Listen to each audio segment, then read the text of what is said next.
send up, we'll keep our end up, and they will know that they've been playing against the famous Old Dark Blues.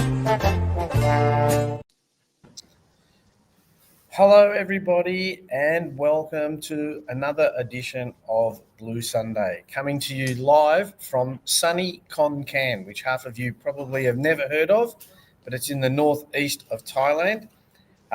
Joining me tonight, as per usual, is Big Beans. We'll have to tell them the joke. Hence, how did you get that name? Carlton Live member and former president of the Carltonian. How are you today, Big Vincenz? Well, I'm better today than I was during the week, Joe. Let's just put it that way. But yeah, we'll go through that. Keep going. No, I was just going to say I'm interested to see how we got this nickname all of a sudden. Big Beans. I think it suits you better than Big Vincenz. And also joining us, he's been under his car all week. Yeah, restoring what, a VL Commodore or something? VL Calais, VL Calais.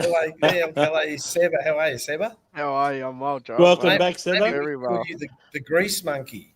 Yeah, Big Beans and the grease monkey. I've had to clean my hands, but me fingernails look pretty disgusting. So if I'm going out with any girls recently, in the coming up days, I better clean them, you know what I mean? Oh my God. I don't know what I didn't just even said. read it like that. Now, Vince, we'll have to tell the audience, how did we get the nickname of Big Beans? Yeah, go on. Let's just share this with the audience, shall we? So, I can assure you it's got nothing to do with me having a big plate of pasta fagioli. Enzo says, don't spill the beans, Joe. Yeah. So for those of you that don't know, Vince hasn't been in the best of health over the last year, I guess. And he had about 3 years. Yeah, he had a bit of a relapse this week. And anyway, I sent David a message. I rang him and I left a voicemail message, and it came up with, "Hey David, hope you're all right. Have you heard Big Beans is in hospital?" So David thinks that's the Thai translation of Big Vincenz. So in other words, hang on, this must have been one of those voice translation messages. So you've said Big Vincenz, and it's interpreted what you said as Big Beans. No, it's obviously misheard me. That's what I mean. So, it's a voice recognition thing. Yeah. So it's just Telstra voicemail. So maybe I was sick too. I had a touch of COVID. So yeah. Hey, just quickly. So anyway, we're all here. That's the main thing. We're all here. So let's do a little bit of admin and then we'll get into the show. As you all know, the Jumper Punch is proudly sponsored, or the Jumper Punch channel, including Blue Sunday, is proudly sponsored by the Sporting Globe in Northland. So get yourself down there, have yourself a Palmer and a pot. And if you're a subscriber, I guess you get the big discount. There's the 3 subscriptions. Also, my company, Retired Working For You Tours, look out for a new brand name next year. We are rebranding from there. As we'll be very interested in that. As you all know, we are a social media program. So the more likes, share, and subscribes, it's the better for us. So you'll be able to find us on Facebook at Blue Sunday, and on YouTube we are on at the Jumper Punch. So that's that. Guys, just a couple of quick things before we go. Some people have asking us, are we going to be on during the finals? Yes. And I haven't run this past our other 2 members, but I was going to bring on a couple of our regulars next week and the week after to join us. So next week I've been promising Big Paz to come on. He's my number 1 fan. So next week Paz is going to be on the show and we're going to do a few shots of Sam Booker. And then the week after that, I'll let Vince invite someone from our regular chat. And then the week after that, Seba can invite someone. And then maybe for grand final week, we'll do something special. But next week is a bye week. Is that right? Indeed. It's a finals bye. So the only football you'll see is AFLW. Yeah, well, that's a bit of an oxymoron. Football, AFLW, same sentence. I've got to have something to say about that later. Anyway, Vince, you know what time it is? In Melbourne, it's about 7:35 p.m. No, it is now time to bring on our regular panelist, David Rees-Jones. G'day, David. How are you tonight? Good morning, guys. Yeah, all good. Good morning. Oh, that's interesting. Good morning, guys. Sorry, guys. He's sunny Italy. Right with it. I'm just going through some stats and shit here. So He's yeah. been Good out. to see you, He's been Vince. out Anyway, all you're night. looking healthy, Vince. Good to see you, Reese. Hospital. No, good to see you, mate. Anyway, Hopefully all hey going well. Vince, Yes, for the mate. last time this year, Well, Carlton finished the year with a flourish, didn't we? We were just so impressive in these last 2 weeks. Finished with a victory over a full-strength Essendon lineup, so that should really satisfy everybody. 13-12-90 to Essendon 8-8-56, brother. And the game was beyond doubt by half-time. I think we went in with a 5-goal lead, and we maintained that 5-goal lead in the second half. And can I just really, say, I Vince, don't know if there's anything worth going through other than that. Vince, We it took was one charge of the pretty most- early. It was one of the most boring games I've ever seen. Yeah. Oh, look, Oh, yeah. and how the AFL continues to try and pull the wool over everyone's eyes with their crowd numbers.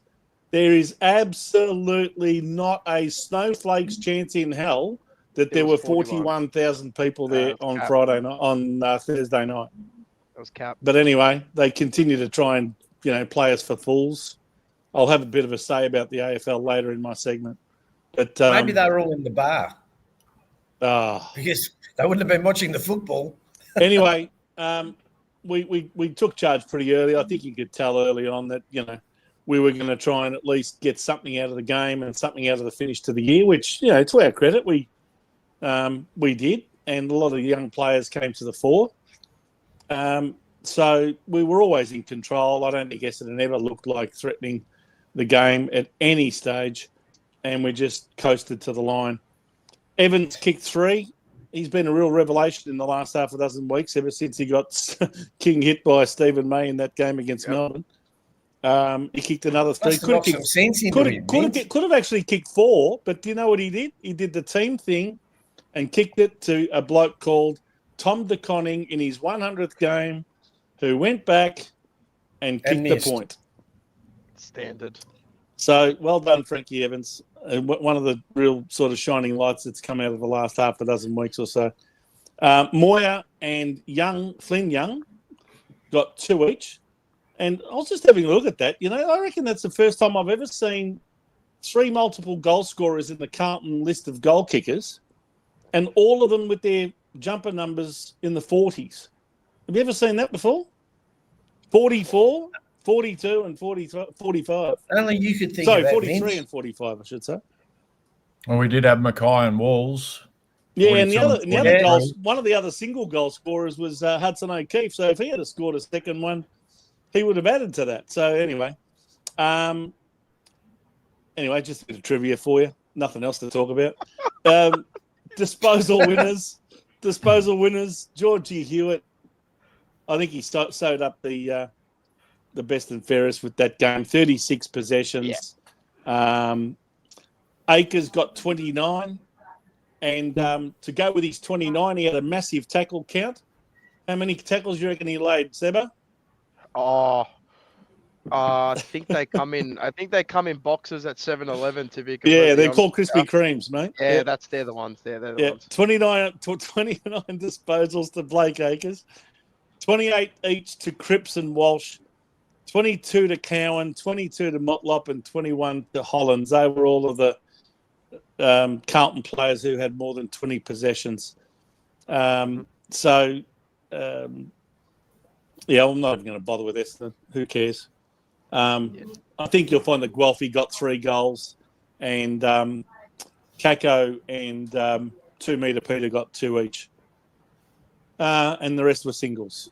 All right, so the stats there, you can see that we dominated most of them. The only areas that Essendon beat us in, they only just beat us in. So I think we dominated the game. I don't think there's anything else to talk about. I mean, those stats just tell you that we had, more of the ball, and that was it. Oh, David, you're our resident expert. What'd you tell? You told me you were disappointed. Yeah, no, I was. I just thought the way we finished off the season, the three prior matches, at least we had a real go. Our pressure was up. We were tackling hard. We were doing the things you want to see your team doing, and I wanted to see that in the last game too. And it was just a bruise-free style of football, and I wasn't, I was a bit disappointed, especially with the young boys out there. And I thought, finish it off with a bang. I know they were going to win the game. It was never sort of in doubt with Essendon with their injury list, and they haven't got a very good list anyway. So, and they've got quite a few out. So it's I was a bit disappointed with it. It was bruise-free footy, and the guys just went about the motions, got the win, got the 4 points. It's what a finals team would be doing more than a team that really needs to, end it with a bang. I would have loved to have seen them just with that same sort of attitude that they've had the 3 weeks prior that I've been talking up. And, they're a little bit disappointed, but that was how they finished the season. And we got the 4 points, and that's all that matters really in the end. But I would have liked to have seen a bit more intensity from our players. Yep. I agree with you, Reece. And interestingly, we often hear those, experts say that, it's what you do in that last game that can help you set up your whole pre-season. If you have a really big win and get your confidence up, and it's something you can build on. But that was hardly a foundation that you could build on, was it? Well, I mean, take into account the 3 weeks beforehand, I just think they could have finished in made the a same statement, they just didn't seem to have that same sort of energy and out there that they did, So, a win's a win, though. I mean, you Sure. take those wins and you take them into a pre-season, and we've played some kids who've had a taste of it, and I think they'll benefit from that, and hopefully make them hungrier over the summer period. People can poo-ha what we've done and what we've got and so forth, but you can, in this competition, you can turn it pretty quickly. And, the greatest example is Adelaide. They're sitting on top of the ladder at the moment, and I'll just give you their last 7 seasons. They've finished 15th, 10th, 14th, 15th, 18th, which is last, 11th and 12th. So you look at that's their last 7 years. They've haven't made finals. I mean, we've that's since they lost the grand final of 2017. Is that right? Yeah, exactly. Yeah, their last finals appearance, and they finished on top of the ladder that year too. So they finished on top, and Richmond ended up beating them. But in 7 years since then, they've been in no man's land. So you could, with a bit of luck with injuries and players, striking form at the right time, everything happening. I mean, you get Harry and Charlie sort of turning it on and playing to their potential and what they're getting paid to play that to that standard. I things can happen pretty quick. So we can look in hope and hopefully that, some of these young kids, that's what we really need to happen is, the bottom 8 to 10 players have all got to improve pretty rapidly. And, so that happens, and that can happen pretty quick with young people. So you never know. We live in hope. What do you think, Seba? It was just another empty game. I mean, obviously we're not making finals, but I think I was impressed with some of the younger lads, like Flynn Young. I think he showed maybe why we should sign him on.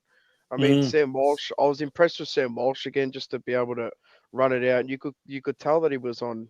Obviously, he's on managed minutes, which is Mars was telling me that. Also, that I think apparently he had like a hip knock coming through the week. So I think it was good to see another outing of Sam Walsh before the season ended. They subbed him Mackay, out at 3/4 time, didn't they? yeah, because he was on a minutes restriction. Mackay was all right. Evans, again, I think Jesse Motlop was pretty good as well. I mean, albeit against a VFL side, but again, like David was saying, I wish that they played with a little bit more flair and a little bit more dare. Like instead of some of the shit, like their long bombing and stuff, like I just wanted them to take it on. Like even if they were turning it over and shit like that, like try and take on the middle, try and, you know what I mean, rip them open. But I mean, hopefully this isn't. Hopefully it's not the precursor to the next year.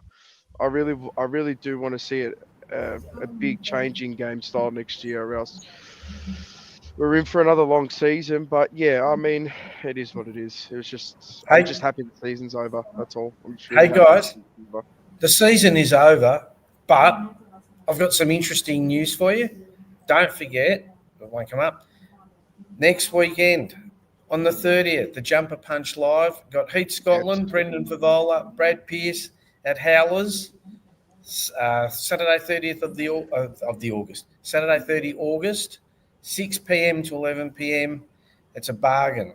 $69, 8 courses. So we'll plug that a little bit more. If you haven't got your tickets, get your tickets now. Get your tickets.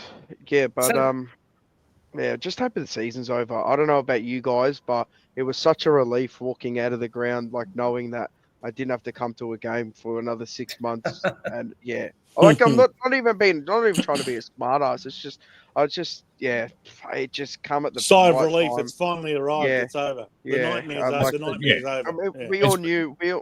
we all knew from round one. Me and Mars was saying it from round one that this ain't gonna go. This season's not gonna go how people think it's gonna go. We weren't making the 8, but yeah, I'm so happy that's over and they can just go out, do what they need to do in the off season, and yeah, you got TDKs going. I mean, good riddance, to be completely honest with you. Even actually, yeah, I want to point him out. I think Todd Goldstein half destroyed him again, and I understand. Yeah, and Todd Goldstein's 37. Yeah, and I understand that whatever he's probably trying to conserve and stuff like that, but he got destroyed.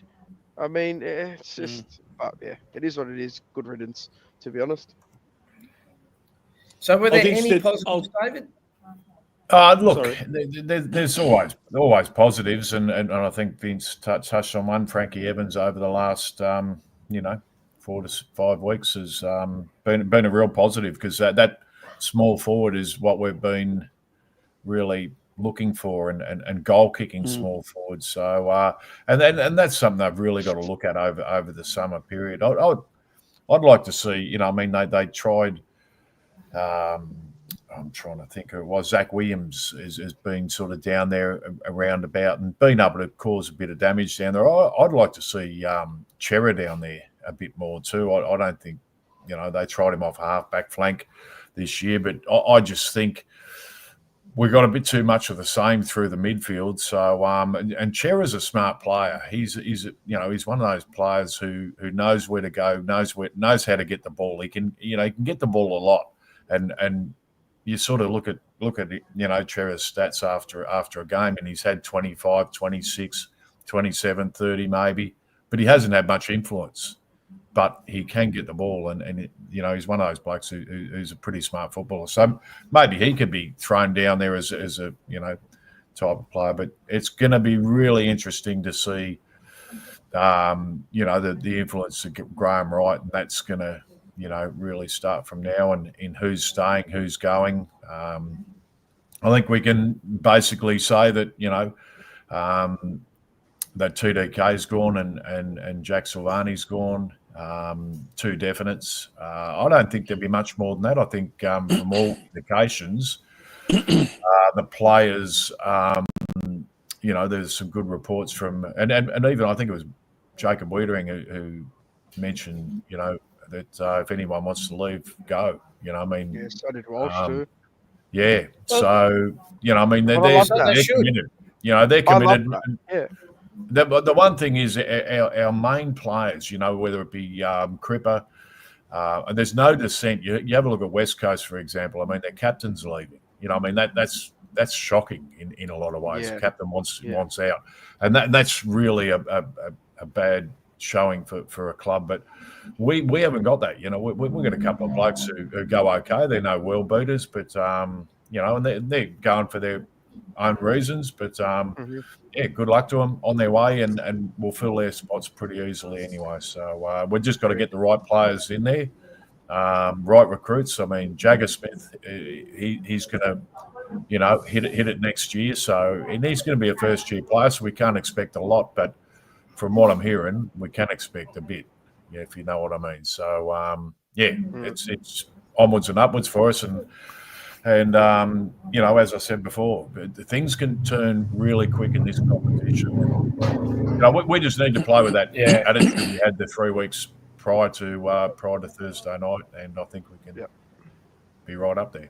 What do you think of Motlop in the middle? He seemed to do all right. I don't know if it's because there was no opposition, but he does okay through there. He picks up a few possessions here and there, but I don't think he's a midfielder. Oh, look, you'd put him through there from time to time. I mean, that goal he kicked was, he was on the end. You got to have those outside blokes. We've got Hewitt and Cripps, in there doing all the grunt work. So, you got to have – and that's where we missed Walshy a bit this year when he wasn't playing. And even when he was playing, he was getting caught a lot. He didn't have that breakaway speed sort of thing. So, I just hope we can, manage our people and get them cherry ripe for for round one next year, because they seem to come in, not quite right a lot. And I think, we've had enough time now to, get the sore spots treated, whatever we need done, and have them, cherry ripe for round one. So that's what we need, and hit the ground running, next year.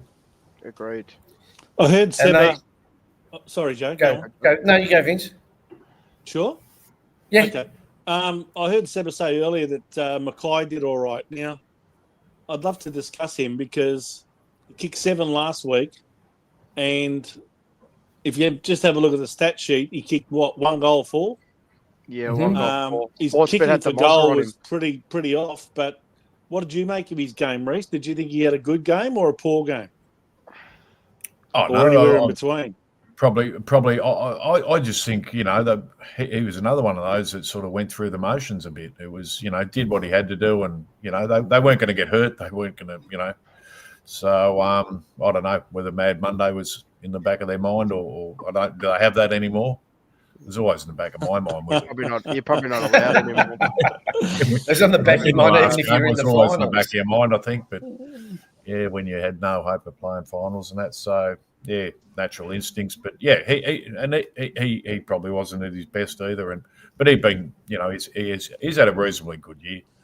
But is that indicative of the I guess their state of mind, the whole psychology of it going into this game? Do you reckon the players were a little bit, okay, let's get through this, let's do what we have to do to win, but we'll put it behind us quickly and worry about the pub? I mean, Harry Mackay was lauded last week. I think personally very prematurely.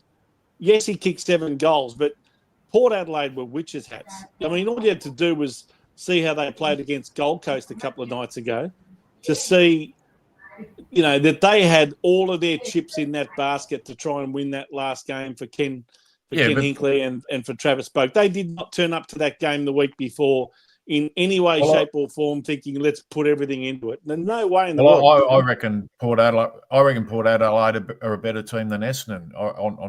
They probably are on paper. And I reckon if you line them both up together, but it was the way we went at Port Adelaide and the way we played, which come off a couple of games, against Gold Coast and Freo was the other one, wasn't it? So who are going to play finals, probably both of them.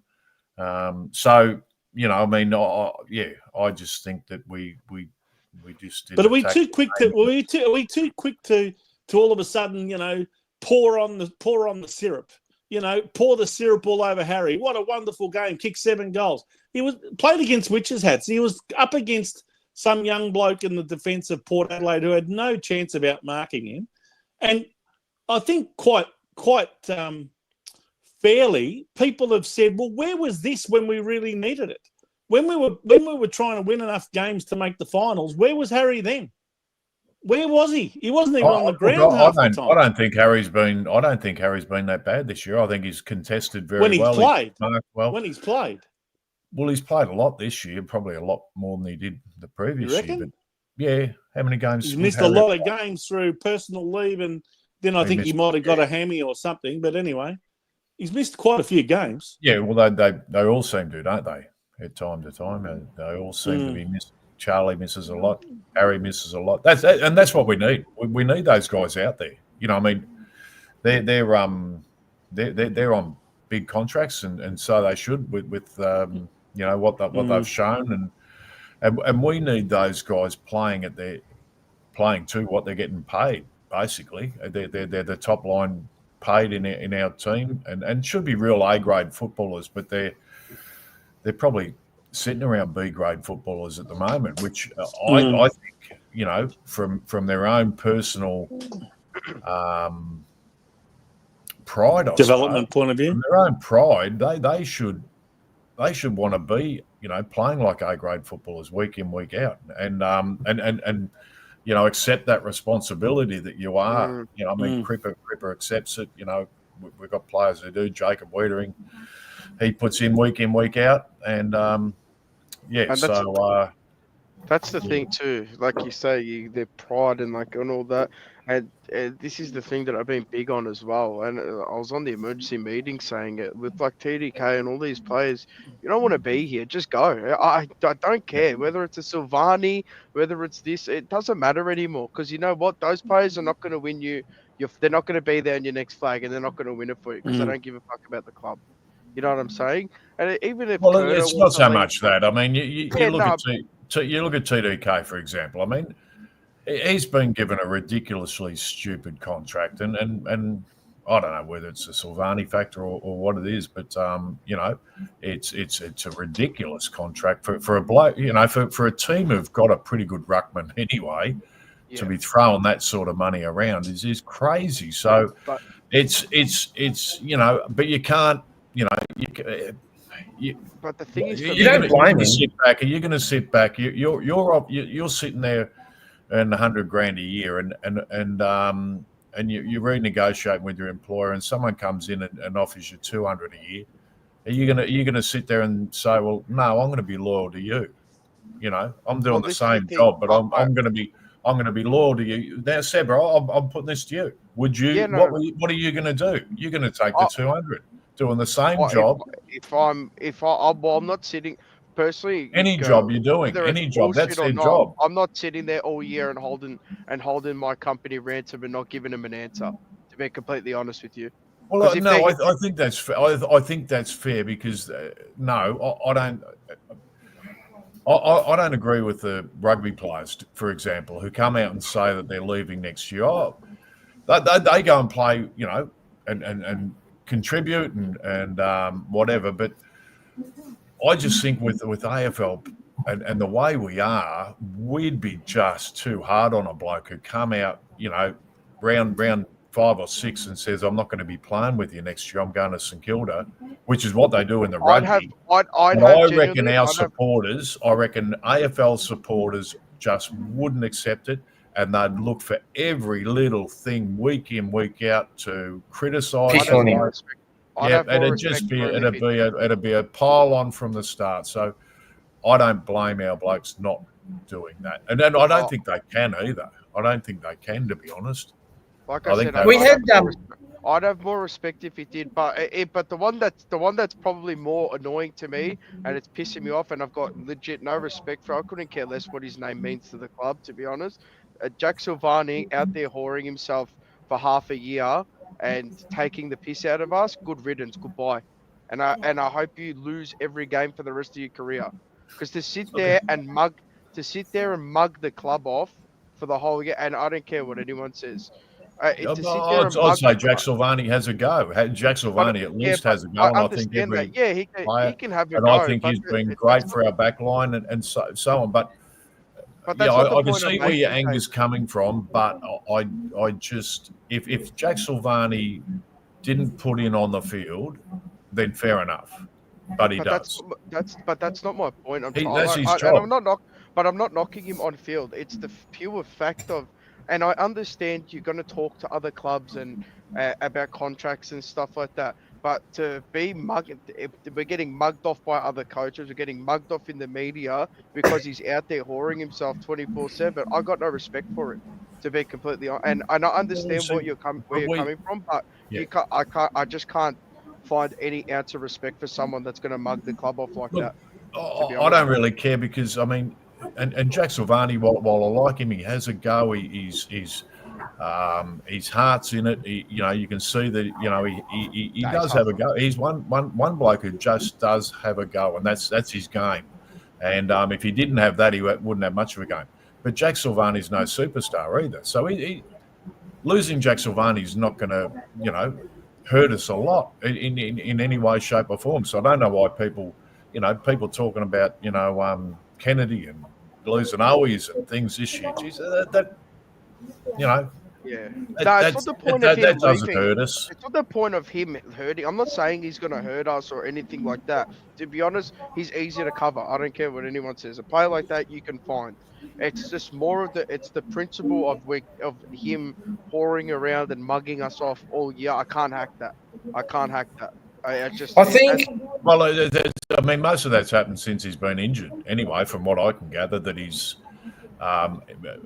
openly sort of gone, and he wasn't going to be playing anyway. So it's not as if he hasn't performed on the field and then just or he's been doing it while he's playing, if you know what I mean. So anyway, I mean, it's everyone's going to have their opinion, their say on it because we all feel differently about it. But I think in Jack Silvani for what he's given the club, for what his ability and everything is, so I think he's done pretty well. Yeah, I think Frank's put it properly. It goes both ways. I can see David's point and I can see Seba's. I mean, two examples I can think of the club. The first one is Bryce Gibbs, where he asked for a trade, didn't get the trade, but stayed the next year and played his guts out and eventually got his trade. And then there was, I can't think of the guy's name. I can see his face. We got him from Brisbane and he went to Geelong. And then when he told us he was leaving, they didn't play him. Henderson. Yeah, Lockie Henderson. And I think that's probably so we don't Lockie Henderson was a bit different because he was still playing. And what happened there? They just said, well, piss off. We don't want you. Yeah. He didn't play for the rest of the year, which is fair enough. But that's like what I mean. That's what people would have said about 2DK if he had to come out and say something early in the year. Everyone would be saying, player's contract has something to do with it. We're different. We're different to the rugby people and NFL and all these sort of things. These other sports. We feel like we we've got a bit more in it. The club probably means a bit more to us than what it does in some other sports or whatever it is. But we don't accept that. We don't accept a Lockie Henderson, halfway through a year saying, I'm leaving at the end of the year. My contract's up and I'm going. Yeah, we tell them then, and I was the first one to come out and say, well, piss him off. Don't play him. I wouldn't play him. And so Seba, and Seba and David and even you, Vince, TDK tells us in round 11, I'm going to go to the Saints. What do we do? More respect. David? I'd have more respect for. I'd have more respect for him for it. Do you play him? No. Probably not. No. Probably not. Well, that's the thing. Sit there and develop.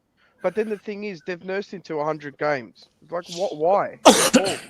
Father son, he was going. potential father son down the track. That's it. Well, I mean, it's not that, but that could come. That could happen. So maybe they're hoping if he played 100 didn't his games, own father play for Footscray?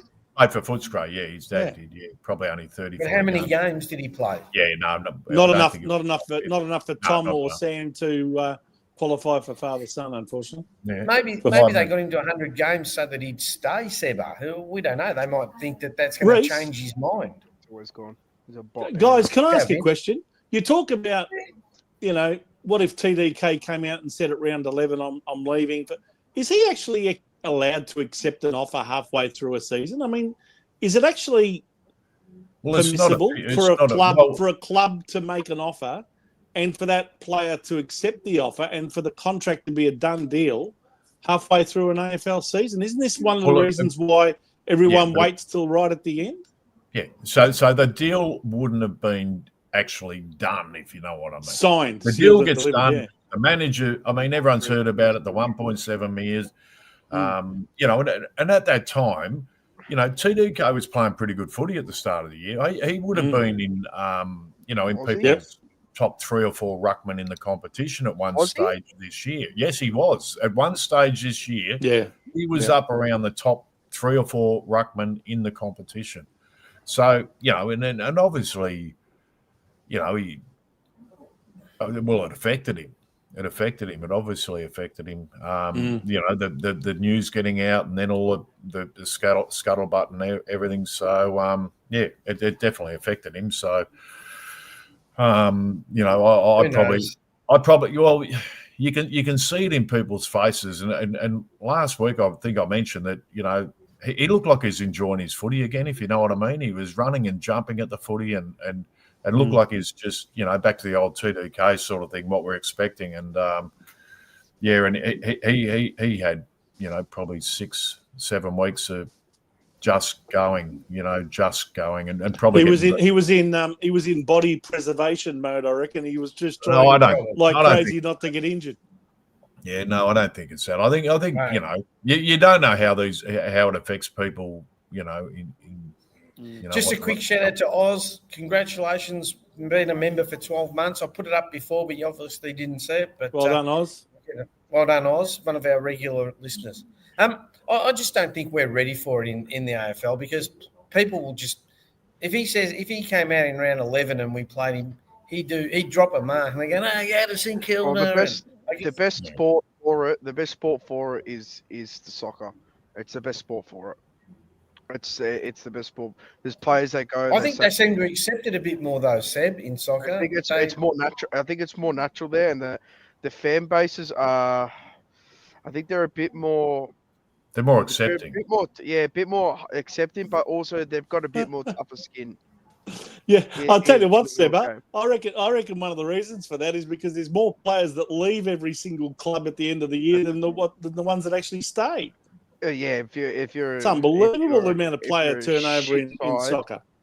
Yeah. Can I tell you, my business partner in another business is a soccer player manager, and he's been managing a lot of the ladies in Australia, and he loves all this player movement and the increase in women's football because he says the salaries have gone from there to there, and his commission has gone from there to way up there.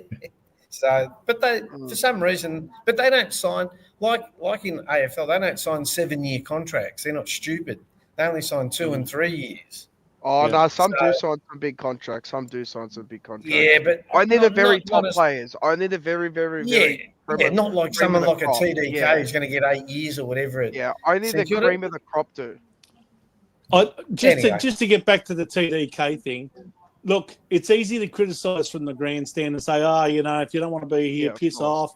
But to be honest, if you put yourself in his shoes and you're getting an offer for what you would even recognise is more than double of what you're worth, if you put yourself in his shoes, you would do the same. So I'd be out the door. Let's just say thanks for your 8 years.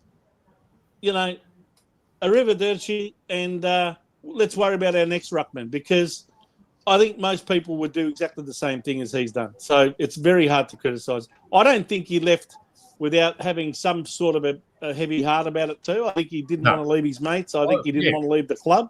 But I think that's another thing. It was just too much money to refuse. Yeah, I agree. I think that's another thing where I don't think in all, in his heart of hearts he really wanted to leave. But He was just given an offer that you just can't knock back. I mean, No, it's like winning Tatsalotto every year for the next 7 years. You know, I mean, yeah. Well, let's be real just here. not first division every bloody year. Who the fuck pays a Ruckman $1.7, $1.8 million a year? I'm That's sorry. that's St Kilda. So Yeah. you know, And that, well, In they're, fact, they're desperate. They have, but this is the thing, and I understand it. And don't get me wrong, but this is the well, thing. they paid a halfback flanker $2 million. Yeah. So Yeah, exactly. A club like St Kilda has to. That's what they have to do Yeah. to get big players or whatever to come to their Yeah. club. Because let's be real here. If you've got 1.8 on the table from Collingwood, Carlton, Essendon, Richmond, and you got St Kilda there, St Kilda's not even in the conversation. yeah, Let's be real here.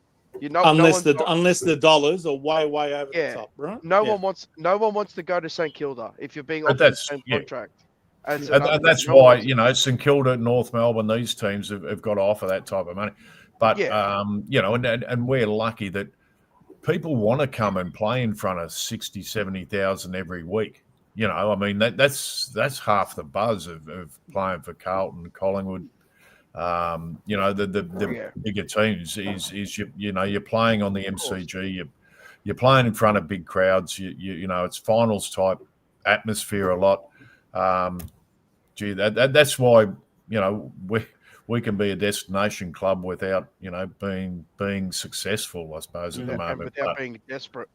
Yeah, exactly. We don't, you know, and the players who are there, you know, and I agree with Vince. I think TDK would have had a, you know, and he'd be feeling it right through. I mean, he'd be having conversations with the guys there, and to be perfectly honest, if I was one of his teammates, I'd be saying, "Jesus, take that. Good luck to you, mate. That's life changing. That's life changing for you. You know, this is only a game. It's not." You know, I mean, we're not talking. Sets up your bloody life forever. This sets up your life, and in a lot of ways for you know, I mean, it's ridiculous. Let's be real here. We all know you don't need a superstar ruckman to win a flag. No, have a look at You don't Collingwood. need a superstar ruckman. How many real He's gonna have a lot of superstar pressure on ruckmans him. have in the past 15 to 20 years? How many real superstar ruckmans have there been? Gorn. Well, Gorn got a premiership. Grundy. Yeah, Dean Brody Cox, Grundy. Grundy hasn't won one yet. Cox. Grundy hasn't won one. Anyway, Yeah, it is what it is. he's going to have a lot of pressure on him though, because Well, every that's time the other side. You know, I mean, you can see how it affected him. You know, you can see how it affected him this year, just being offered that money. Once you take it, and once you go there as a star recruit, I sort of went through it, not that sort of money, but you come in as a high paid recruit, you bloody got to perform, and you know the pressure's on. Reece, I reckon with that blonde hair, they're expecting him to be something between Carl Dittrich and Nick Revolt. and Trevor Barker. And Trevor Barker, money, throw him the money in too. they're paying, exactly. It's crazy. I mean, they're paying two players, which is a halfback flanker and a ruckman who's got a fair bit of potential and hasn't really. I mean, I don't think he hasn't made just all turned the 27. He hasn't. No. Where's he finished? He hasn't. He's won a never best even finished in the top 10 of our finished. best. I don't think he's ever finished top 10 and best and fairest, has he? No, I don't know, but you know, I mean, you look at all those things and weigh them up and go, well, Jesus, you know, it's a big risk for St Kilda because they're putting all that money in the potential of what he can do, and I still think, you know, his best is yet to come. I think he's a different talent, but he's got to be happy and he's got to be, you know, and there's a lot of factors that come into it. You know, we've seen this happen with, I think, Kuda. Kuda got offered a big contract and did his knee. And, you know, you see these sort of things happen. Blokes will go down and, you know, there's a waste of bloody all your money.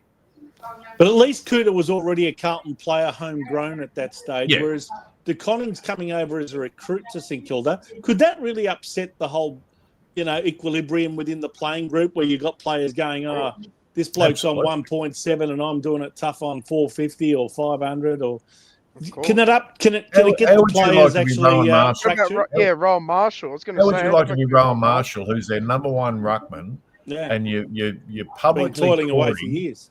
Yeah, publicly Just- courting him, probably going to pay him twice as much, if not more, More. than what Rowan Marshall's getting.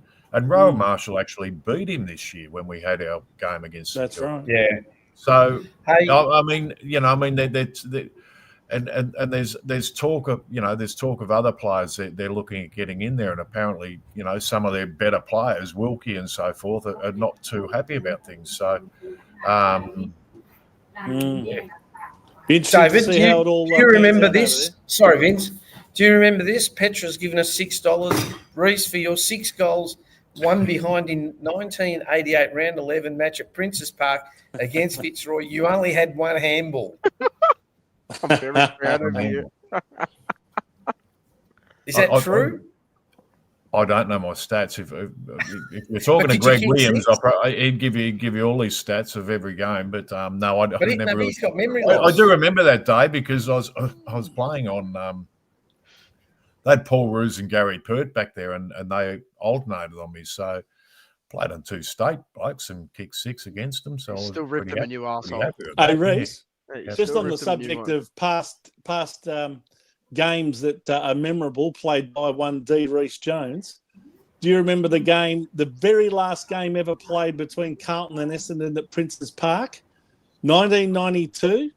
We absolutely smashed them, and you kicked a whole bundle of goals playing in the forward line that day. 5, yeah. This was your last season as a senior player before you retired. Yeah, I think I kicked Remember 5. that? Kicked 5, fluke one off. Kick 5, yeah, something like that. Nah, you didn't fluke. I'll You never meant- forget it. It was a fantastic result. We just Actually, I played everywhere, on the ground. The only position I never played for Carlton was ruck or rover. So every other position on the ground at one stage or another, I was in there. So. Do you know that game probably put an end to the careers of some Essendon stalwarts that had a really poor game that day, and it just stuck out like a sore thumb that they needed to give it away. I'm talking about Terry Danaher, Simon Madden. There might have been one or two others. Maybe Paul Vanderhaar or someone like that. Reece was a career killer. That's what Reece. Yeah, well, I'm telling that was you, my last year took too. them apart that day. It was my last year. He went out with a bang. I retired. I didn't get the tap on the shoulder, so He took some I names did it with my him. way. I don't think he had too many hand passes that day either, Seba. Nah. No, Hey, David, I heard this story about you. Now, tell me if it's true. It's not rude.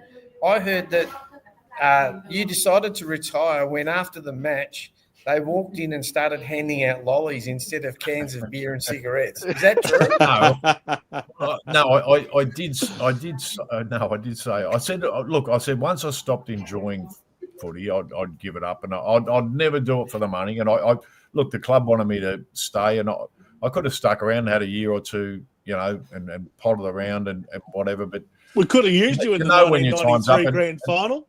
well, as you were just saying about the guys like Terry Danaher and those sort of blokes, a lot of players play that 1 or 2 years too many, and I think it really detracts from your CV. I mean you just you can run around and struggle, but look, put it this way, my knees were shot by then, and I would say, but that I'll take that, Joe, because I did say that because. I was looking for a green can after the match, and they're walking around with a bowl full of lollies. The snakes, bloody lolly snakes. I don't want a fucking snake. Hey, I want a can. And, What a green grenade! Give me the green grenades. Give me the Sitting green there with a grenades snake. and a Marlboro Red. Passing around that was the it. Winnie That was it. Blues. I had a Winnie Blue and a green can, and I'll be happy. That's it. No lolly snakes. I'll tell you what, though, No. Reece, in that game, you've got to be careful what you wish for too, because the retirement of all of those Essendon, champions, I suppose you'd have to call them, is that all of a sudden it was the what dawned upon us the following year was the baby bombers, and they went all the way. So Exactly. unbelievable. Well, and they got Timmy Watson back. Carlton. Yeah, and Timmy Watson They came get back Timmy out of Watson back. retirement. Yeah. Hey, Anyway. talking of people leaving, have you heard there's a lot of wind going around about Charlie Curnow? Mm. No truth to it. I know he won't, but I mean, I know where he's going. I know he blames anyone for wanting to go for him, but yeah, I mean, we've signed him till 2029 or something, haven't we? Yeah, he's got another 5 years, so or 4 years or whatever it is. But I mean, that's just you're gonna put it this way: people always have the knives out for Carlton. I mean, it's been happening forever. Because since Carlton's been, reasonably successful through the 60s, 70s, 80s, whatever, the knives have always been out. I mean, talk of the brown paper bags, this, that, whatever. I mean, it's just scuttlebutt, and that's just part of being Carlton. So accept it, and it's because people are jealous of the football club. They're still jealous today. I mean, people will still be critical of Carlton. And they'll lay the boots in when we're down. So good luck to them. Good luck to them. We got 16 premierships, and they have it. You know who's going to be Sorry, jealous? what was that? You know who will be jealous? The people that miss out on the live show next Saturday night. So get your tickets. Hey, talking of which, let's put it up again. Popping it up. I've got this vibe that Rocco's in the background, reminding both of you blokes to keep plugging. Yeah, he's got a couple machetes lined up for me, so I'll have to pump it. But yeah, he's Scotland, FEVOLA, Brad Pearce, and you can get photos and signatures without paying more than what the ticket is, unlike some of these meetups. So do get your tickets, get down there. It'll be an absolute cracking night. I'll tell you what, Simba, I've heard a rumour that one of those 40 machete bins that cost $13 million is going to be appropriately placed out the front of Howlers that night. Is that right? It'll be full. I've got it on my trailer at the moment. Brad Pearce spoke at our Spirit of Carlton function, the 95 reunion function. It was terrific. He's great. He is. So yeah, I don't know him, but he spoke very well and was very, very funny. Thank you, Oz, for your donation of $5. It's been 30 years, David, since the 95 premiership. It's been about 30 years too long. Let's hope it's not another 30. Anyway, is there anything else we need to discuss, or should we move on to the votes? No, I think we can move on to the votes, can't we? Okay, go for it, David. Disappointing year. So, look, finish a year with the best and fairest winner getting 3 votes. Georgie Hewitt, I think, has had a magnificent year, and I'll be happy to see him win the B&F this year. I think he's been outstanding all year, even in our bad times. He's one bloke who's just kept getting the ball. He's been a bit of a heart and soul of us this year. 2 votes, Frankie Evans. The guy just amazed me. I mean, I think I sent you guys a message 10 minutes into the third quarter and saying we're going to lose this. We're going to lose this. Yeah. I'll tell you, it was Frankie Evans who bobbed saved up the day. And saved us. Yeah, he was a real catalyst in generating something. We just needed something, and the Bombers, while they're young and everything, I mean, they'd have got another goal or 2 closer. It could have been interesting. And Lockie Cowan, I just loved his work, and he's making a real name for himself across that half back line, and he's a kid who's going to get a lot better, and he's got a bit of go in him too. So I like the way he goes about it, and he's going to be able to get into next year and hit it with a lot of confidence, because he can basically say, I'm a league footballer now. I'm a bona fide league footballer, and he's earned those stripes. Vince, big beans. Beansy. Yes, thank you very much. That's the Aussie tie. Yeah, Aussie tie translation. Do you remember on Sopranos, Beansy got put into a wheelchair? Anyway, go Beansy. Yeah, so long as you don't call me Hines. Anyway, I gave my 3 votes to the one player on the ground that was absolutely impassable the entire night. If you just got clips of every time the ball went down anywhere near Jacob Wiedering, he was like the Great Wall of China down there. They just could not get past him. And I think I asked you, Reece, last week about Liam McMahon. Well, they certainly gave him a bit of a task putting him on Jacob Weitering because he got absolutely towed up to the point where he actually got subbed sometime Who was during talking the him up third a couple quarter. of weeks ago and saying, why did we recruit him? Mm. Who was So, someone was talking him up and saying, why didn't we recruit him? Yeah. Well, I think I asked you the question whether we should have recruited him.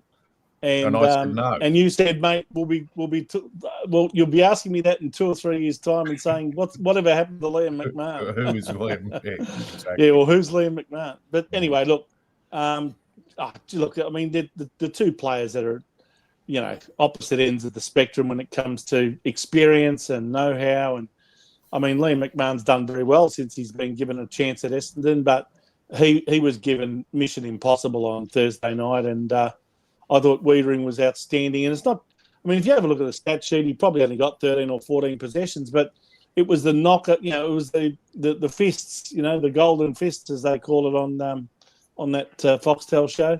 The amount of times that, that the ball got, punched away and to the right side, the defensive side. And I thought Jacob Weitering was absolutely outstanding on Thursday. I gave him the 3 votes ahead of George Hewitt, who did very well again. Not a lot of opposition, got 36 touches. And Frankie Evans, just, a great story. And, I'd like to think that he's going to get at least a 1-year contract for next year. Yeah. Yep. Okay, and I gave 3 votes to George Hewitt. I gave 2 votes to Frank the Tank. And I gave 1 vote. I thought that Flynn Young, a few weeks ago, I was a bit umming and ahhing about him, but I thought he did it right. He put his body on the line and his disposal seemed to be okay. I mean, that's all you can ask for, really.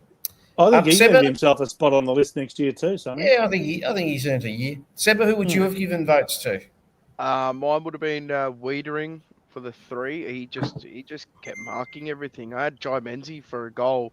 The ball wouldn't get past the prick. So, Jacob Weitering for the 3, Frankie Evans for the 2, and George Hewitt for 1. Yeah, but they were all pretty good, and I'm extremely impressed with Frankie Bloodclot Evans. He's surprised me, and it's and good. Ball I want use. to be surprised. I mean, he's a quality ball user too, Nat. All of a sudden, he's become a really top quality ball user.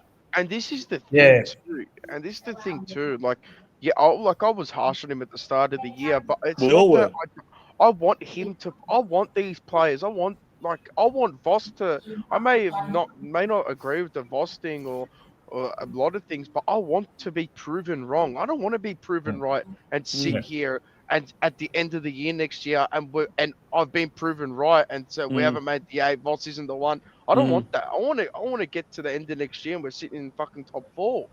I'm gunning for a flag. You know what I mean? That's what I want. But yeah, I'm just excited for next year already.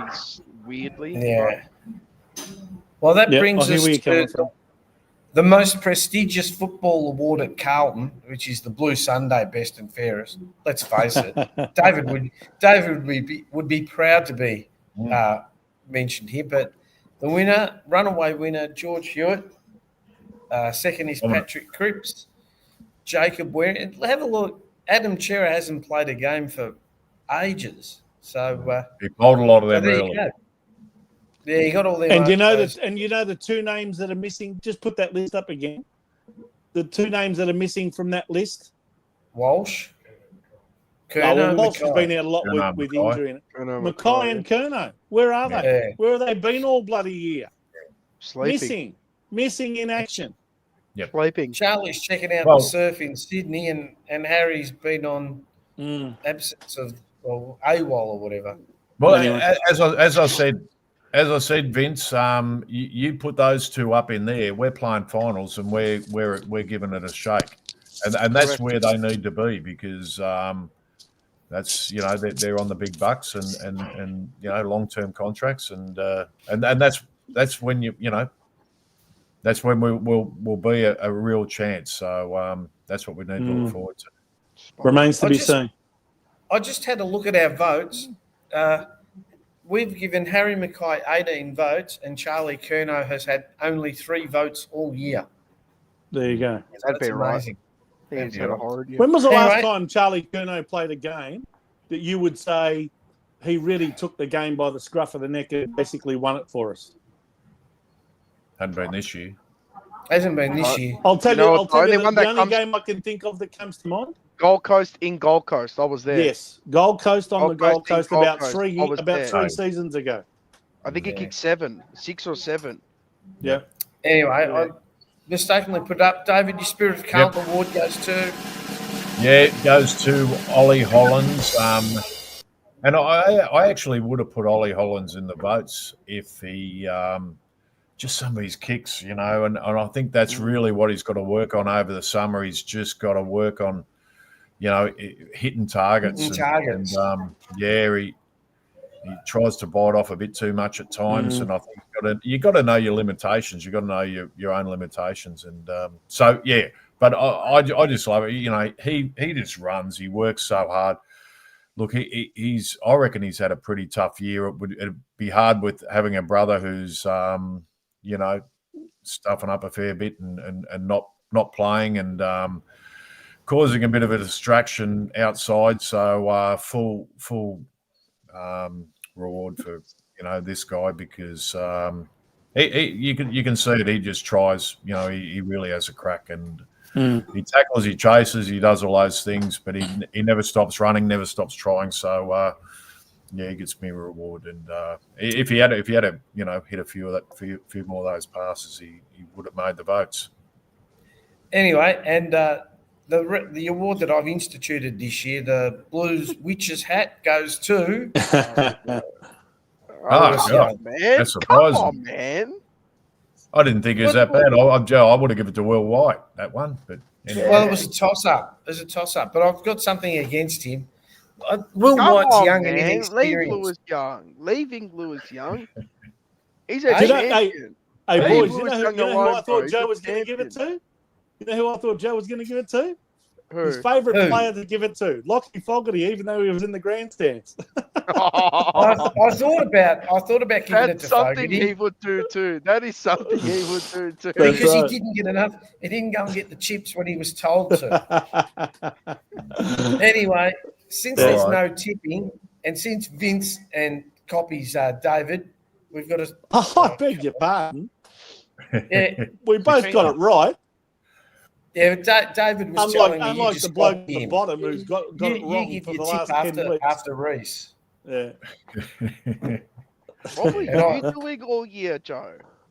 Sorry. What were you doing all year? You haven't even hit 10. No, because I when we were hopeless, I was trying to tip against us. Like I was tipping Carlton to win when we went on that magnificent run of 6 losses. That unprecedented run we did. He of was 6 falling losses. further and further That behind was- us, and he that thought was he had to tip generational. Carlton. When Reese and I were smart enough to go for the opposition, he kept tipping Carlton, and every single was week our he was getting generational further and run. further behind. Just Carlton's generational run this year. Anyway, hey, Never that mind. brings us to the end of our segment with David. So, David, once Oh, again, no worries. Hey, just before I do leave, I've got some breaking news. You know how the Gold Coast have got to beat Essendon this week, and Yes. a very, very important game. The Bulldogs, if Essendon win, the Bulldogs stay in, so it's very important. But I've just got a scoop that there's a new recruit coming in this week. The 15th recruit. I'll just put that up Yeah, here. I couldn't get it up. Marcus got too early. Going to make his debut on. Hang on, where am I? On Wednesday night. For Make we his go. debut on Wednesday night. The 15th recruit for Essendon this week. So Wait, that's some beautiful colouring, David. I rate it. That's some beautiful colouring. And they'd probably still lose, the Bombers. Anyway, All right, thank guys. you very much, David. Thank you, We'll Reece. get, next Appreciate week, it, we'll speak to you during the week. I think next week we're going to do some delistings and stuff. But if you've got some time, you're more than welcome to pop on. But if not, we'll see you during the final series for your No worries, 10 or guys. 15 All right. minutes of comments on the game. No problems. Yeah, it'd be interesting not talking about Carlton for a while. All right. Thanks, guys. Good on you, Reese. Yeah, All mate. right, see you, mate. See you later. See you, mate. Hey, I'm in a coffee shop getting a coffee, mate, so I'm going to turn my microphone off. Vince, go through the scores. Okay. Well, it all started with our game, but then, of course, on the Friday night, we had two games, both of which were of great interest. In fact, I thought at one stage Melbourne might knock off Collingwood. I was going to celebrate that one. But in the end, Collingwood somehow found a way back, kicked the last 4 goals of the game and won 11-16-82 to Melbourne 11-10-76. And that's basically assured Collingwood a top 4 finish and the double chance. The other game, which was somewhat of an upset, but then when you think that the Suns have never won at Adelaide Oval, probably not an upset. The Port Adelaide side pulled out all stops to try and win this game for both Ken Hinkley and Travis Boak. And in the end, they managed to do it 10-11-71, helped by the umpires. I think the free kick count was something like 33-16 to the Gold Coast Suns 9-13-67. And that's placed Gold Coast in a position where they must win this Wednesday night against Essendon to make the finals. Then we had the game on Saturday between North Melbourne and Adelaide at Marvel Stadium. And, geez, there was some interesting tussles between teams that are far apart on the ladder. Adelaide managed to scrape through 17-11, 113 to take top spot on the ladder to North Melbourne 15-10, 100. And then, of course, immediately after that, we saw the game at the MCG between Geelong and Richmond. Geelong pulling up towards the end, 14-19, 103 for the Tigers with some late goals to make it look half respectable, 9-10, 64 by 39 points. I think Richmond, they farewelled their champion, Camden McIntosh. Camden McIntosh, yes. Hopefully he will be in the navy blue next year. I know they're rough. if you and Mars had it your way, you would be. But the Giants, my boys, top 4. Well, hang on. Before we go there, we've got Saturday night, the Eagles and the Swans. And the Eagles actually had a halftime lead, can you believe? 7 points. I think they were 42-35.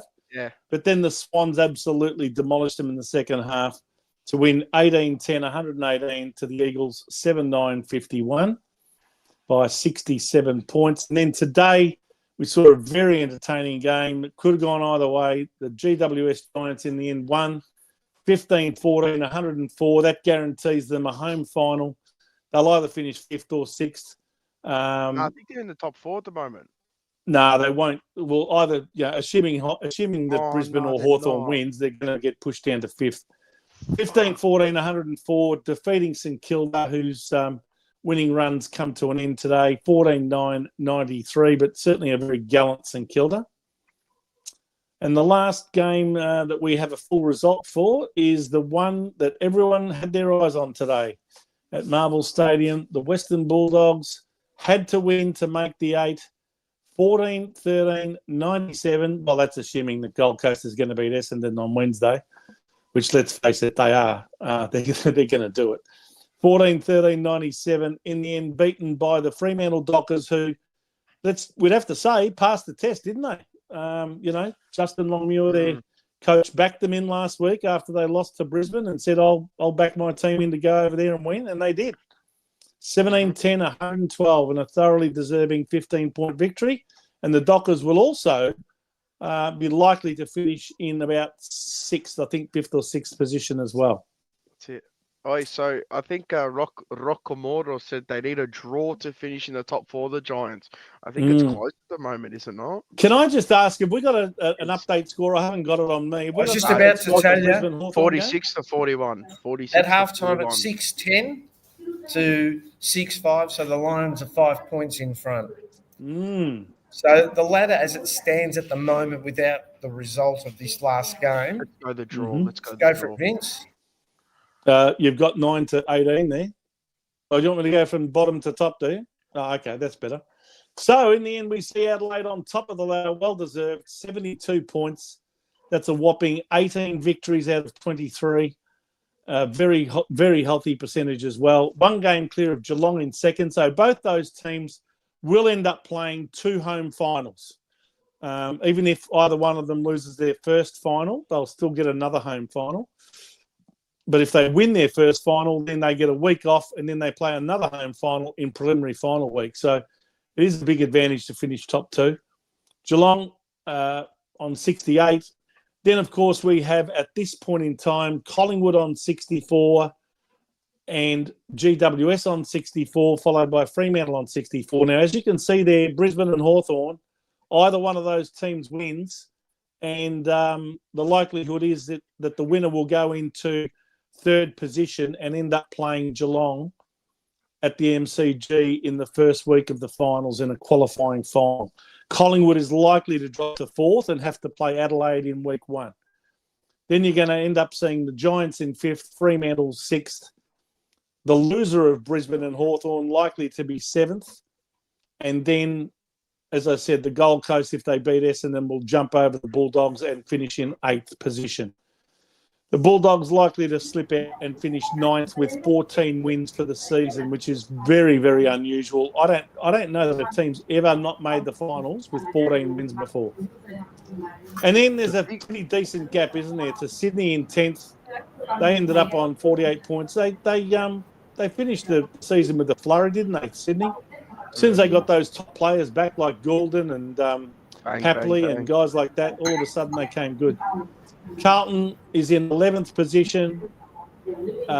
St Kilda, having lost today, stay in 12th or go down to 12th. Port Adelaide in 13th. So those three teams are all on 9 wins and 14 losses. Melbourne on 28, Essendon 24, likely to stay there. North Melbourne 22, Richmond on 20, and West Coast Eagles, the sad and sorry Eagles, only the 1 win and 22 losses for the season.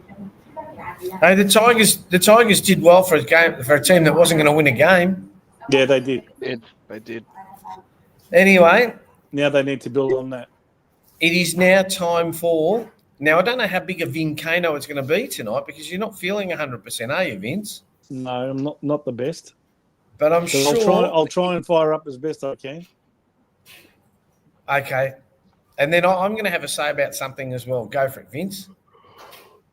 Well, I don't want to take up too much time on this other than to say this week we saw yet another example of the woke joke, better known as the AFL, coming out and making an absolute mess of that whole Isaac Rankin scenario. Whether you agree with the sanctions that they give for these sorts of indiscretions or not, which, by the way, I don't. I think, suspending players for 4 and 5 and 6 weeks is absolutely ludicrous. We're now suspending players for a word or two that come out of their mouth more than if they absolutely king hit somebody. I mean, what direction have we gone in here? But anyway, put that aside. If you're going to accept that the sanctions have always been 5 weeks in recent times, for them to allow a defence based on playing the mental health card to get that reduced from 5 weeks to 4 weeks just goes to show you how inept, how ridiculously indecisive and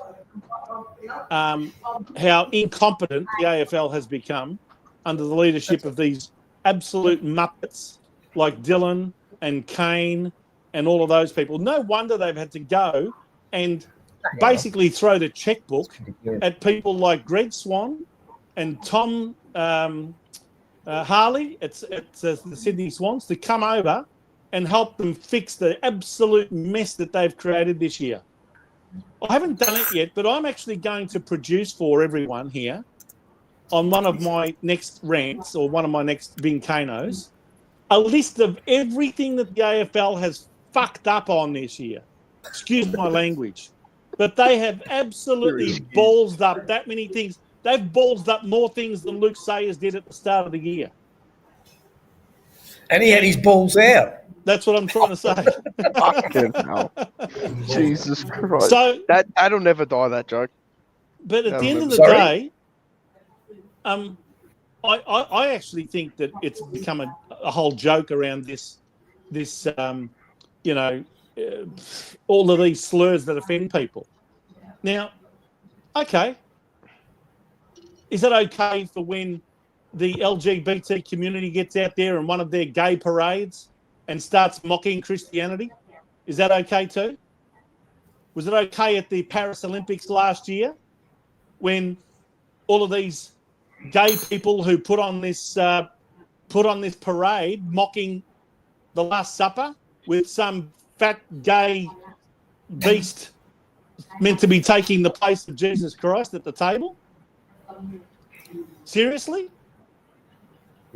That absolutely offended Christians all around the world, but they continued to defend that. So it's all right for the LGBT community to offend people. They don't apologise for that. But the minute a footballer uses a slur that offends another footballer, and by the way, if he's offended by it, well, then he must be whatever it was that was thrown at him. That's all I can assume. Otherwise, why would you be offended by it? So the fact of the matter is, it goes both ways, and I don't see the consistency here. I see it as being very inconsistent and hypocritical. So the AFL, as usual, woke as a joke, weak as piss. Dylan, absolutely out of his depth, completely out of his depth.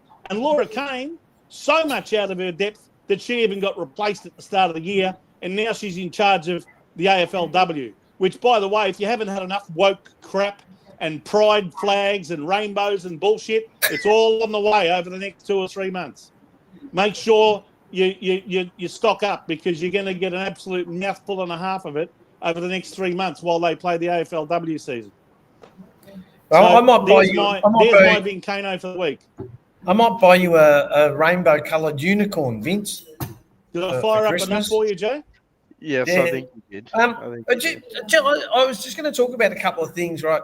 I don't understand, first of all, why it took him 3 days to come out. I mean, let's face it, we all know what Isaac If Rankin they were said. decisive, look, I'll give Gillan McLaughlin this, even though I couldn't stand the bastard, right?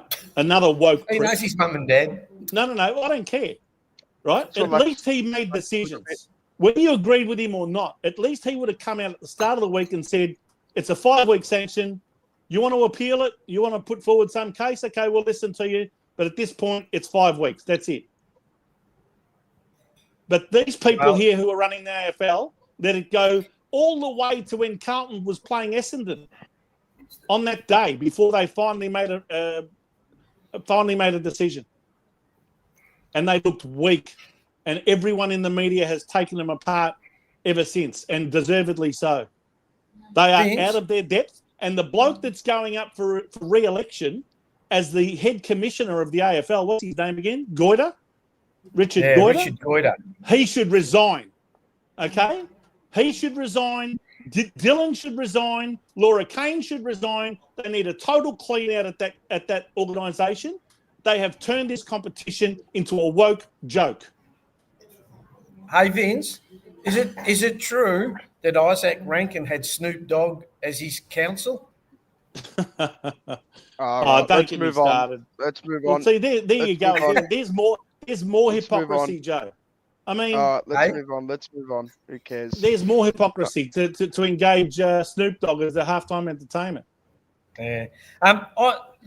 Seb's right. Let's move on. What my gripe is, they pushed that AFLW down our throat.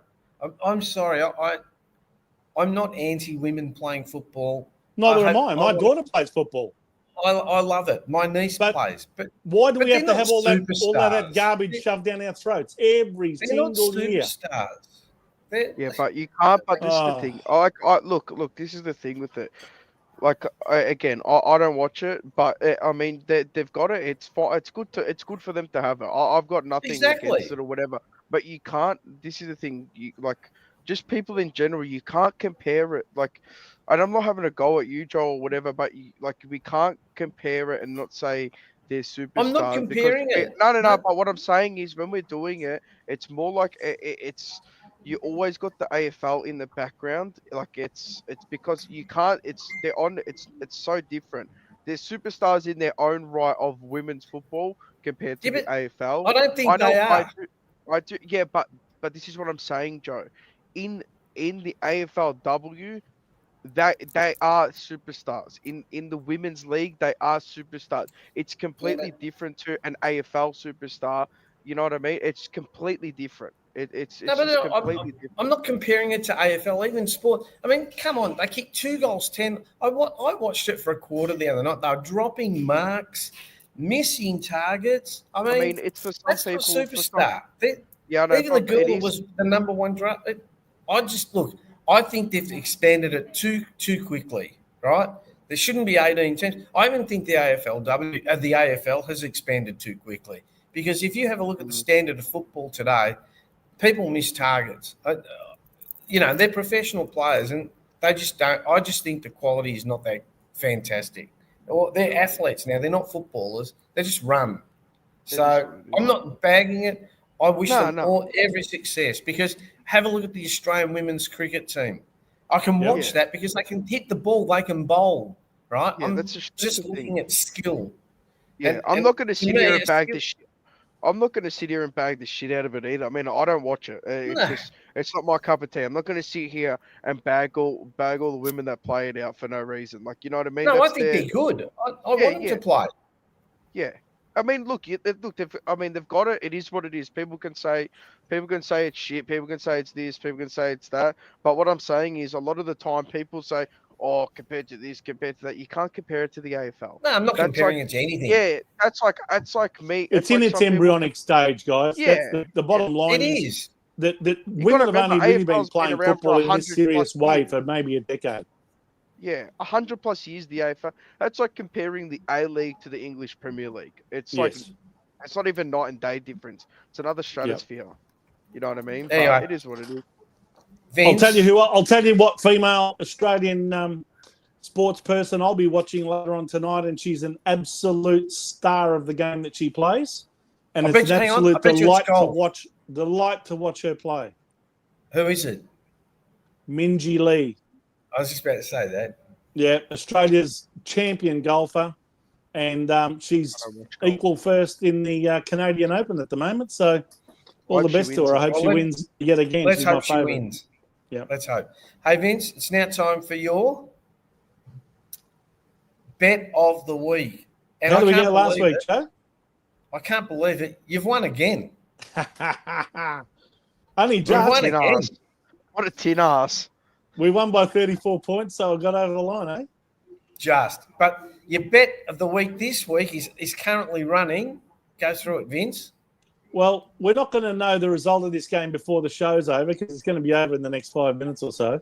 But because there's absolutely no other games of football that there's a market on at the moment for next week, I thought, let's go for tonight's game. I think the Gold Coast Essendon game's a non-event. I'm not going to bet on that. Tonight's game, so I thought Hawthorn would win this game, and I thought we'll go for $2, a $2 bet, which gives us 4 points start. So even if Hawthorn lose by up to 4 points, we still win the bet. And I thought, let's go for it. $47.50 in order to try and win 95 back. So maybe I've pushed my luck too far. I don't know. But I'll be honest with you. I actually hope Brisbane win tonight. I really do. We'll know next week. But I hope they win by 3 points, 2 points, or 1 point, or 4 points. So that we win our bet as well. Let's hope. Hey, guys, that brings us to the end of the show. But before we go, just a couple of housekeeping issues. Yep. Don't forget the Jumper Punch live show next Saturday night. Be there this Saturday night at Festival Hall. It's actually Howlers. So 7 to 11 Dawson Street, Brunswick. That's the address. The show's on from 6 till 11, so nearly there. You're going to have Heath Scotland, Brendan FEVOLA, Brad Pearce, all of whom will be sitting there. You'll be able to get photos, have a chat to them. Rocco will be there. Mars will be there. Anyone who's anyone will be there. Yeah, Joe. I might even celebrate my birthday on the day before, on the 29th, by going along to the live show if I'm feeling up to it. I'll go along with Tanya, and we might actually have a night out. Is that your birthday on the 29th? 29th, yeah. We'll have to say. Which, by the way, there's another terrific show that I think Bo is involved in. Oh yeah, I haven't got it. Wrestling. That's on the Friday night. Show.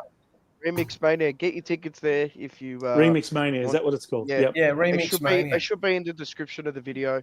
as well. So it's if there. you're into the wrestling, into that stuff, and you want to go have a night out, get down there. So I'll be I'll be turning 57 next Friday, and Jeez.